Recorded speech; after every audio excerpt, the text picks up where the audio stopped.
whole Silk Trail is such a challenge. Just think about the number of countries we go across. I have so many impressions and I don't think I can store everything in my memory. But highlight for sure, Uzbekistan, Kyrgyzstan, going all the way the Xinjiang Tibet highway down to Kathmandu and then going all the way through Nepal, India, passing the well-known Taj Mahal to get to Mumbai.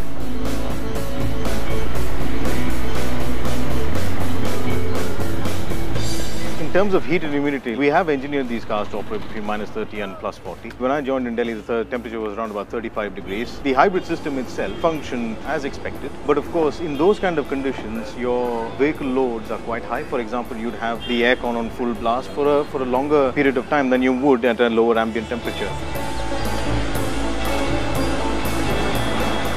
The most efficient way to harvest energy is by regeneration. So you regenerate using the brakes. That energy that you would normally waste as heat, you're actually recovering that and storing it in the battery. And you can use that when you're cruising or pulling away an EV. The kind of driving that we've seen and the mix of driving that we've seen and the fuel economy that we are seeing proves to us that the hybrid system is doing its job as we intended it to do.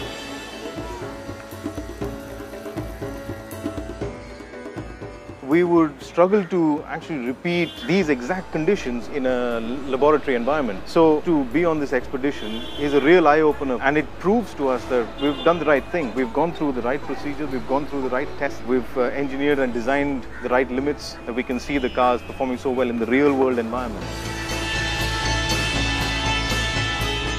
Every member of the team who took part in the expedition, right the way from leaving Solihull, right the way through to Mumbai, got a great deal out of it because it was the first time they'd actually experienced the vehicles in a real environment. We tested them obviously, but it's the first time they've been in a real environment with external people, journalists driving the cars. We did things that we wouldn't even have dared do under normal conditions.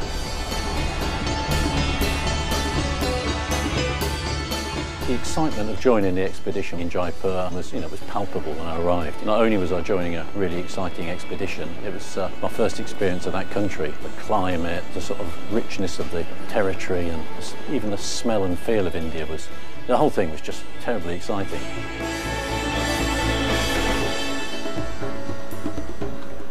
We sent back a huge amount of data throughout the trail, and all of that's been analysed in real time. We kept analysing it as it was going on. We made a few little tweaks to the whole setup of the car, but I think the nice thing is we didn't have to change too much from the trail.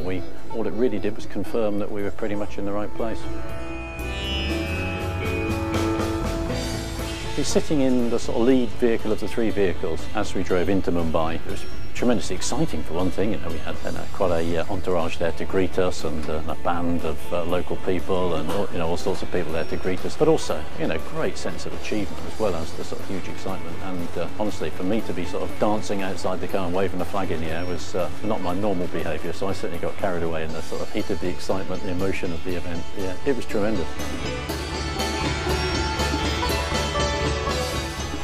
When we set off on this project 3 or so years ago, the objective was to make a hybrid Range Rover with great fuel economy and low CO2 emissions that really worked as a Range Rover, so it worked in all conditions, on-road and off-road. And I think what the expedition proved to us, that we've made a Range Rover that is truly an all-terrain vehicle, works in all conditions and is a hybrid. So it proves that hybrids aren't boring for me, that hybrids truly can be a great vehicle, and if anything extended that sort of breadth of capability of a Range Rover even further than we had done with the conventional cars. And for my team, I think that's a great achievement.